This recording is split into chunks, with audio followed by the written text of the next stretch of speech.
नमस्कार, म मानव राणा सिधापत्र अनलाइन टेलिभिजनको माथिल्लो तलाबाट म यति बेला यो दृश्य कैद गरिराखेको छु र तपाईँ देख्न सक्नुहुन्छ। यति बेला दाङको लमई नगरपालिका वडा नम्बर 5 ग्रिन पार्कमा यति बेला लाटेकोसेरो तथा हुइचेल उत्सव हुँदैछ। आज वैशाख 18 र 19 गतेको दिन र सोही कार्यक्रमका लागि यति बेला र्यालीको आयोजना गरिएको छ। तपाईले देख्न सक्नुहुन्छ पारी यो चाहिँ दाङको लमईमा नेपाल लाटेकोसेरो तथा हुइचेल महोत्सव उत्सवमा का लागि सहभागी आगन्तुक विभिन्न जिल्लाबाट यति बेला आउनु भएको छ भने केही चराविदहरू लगायत अन्य व्यक्तिहरूको पनि सहभागिता भएको छ। यति बेला रातभरिको हावाहुरी र झरीपछि खुलेको बिहानको यो आकाश हो र यति बेला यो मौसम निकै शीतलता प्रदान गरेको छ।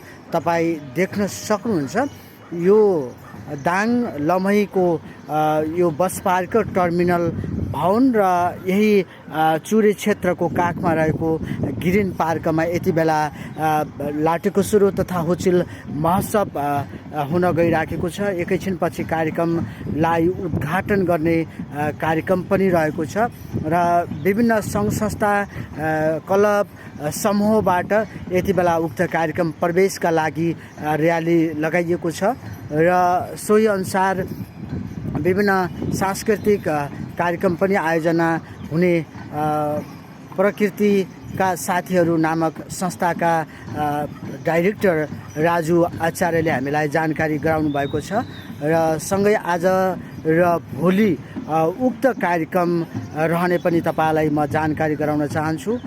प्रकृति संरक्षणमा लाटेकोसेरो र हुइचेल लगायत अन्य चराचुरुङ्गी वन्यजन्तु जीव जन्तुको महत्त्वपूर्ण भूमिका छ र मानव र चराचुरुङ्गी बीचको सहसम्बन्धलाई पनि यसरी देखाउन खोजिएको छ।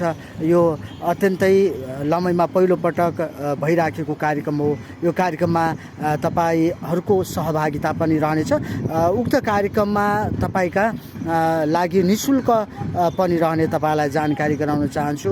अबको केही समयपछि कार्यक्रम स्थलमा यो र्याली प्रवेश गर्दैछ र कार्यक्रममा हाम्रो उद्घाटन रहनेछ। उद्घाटनपछि विभिन्न झाँकी तथा विभिन्न समूहले आफ्नो नृत्य लगायत सांस्कृतिक कार्यक्रम प्रस्तुत गर्ने पनि तपाईलाई म जानकारी गराउन चाहन्छु। आज दिनभरि को लागि र भोलिको लागि तपाईँ आउन पनि म अनुरोध गर्न चाहन्छु र केही समयपछि हामीले सिधापत्र अनलाइन टेलिभिजनको कार्यक्रम समय सन्दर्भमा नेपालमा चराचुरुङ्गीमै अनुसन्धान गर्नुभएको व्यक्ति पहिलो पिएचडी प्राप्त गर्ने सफल हेमसागर बरालसँग पनि हाम्रो संवाद रहने जानकारी गराउन चाहन्छु र अबको केही समयपछि हाम्रो कार्यक्रम लगत्तै सुरु हुने जानकारी तपाईलाई गराउन चाहे तपाईको सहभागिताको लागि हार्दिक अनुरोध गर्न चाहन्छौँ। धन्यवाद।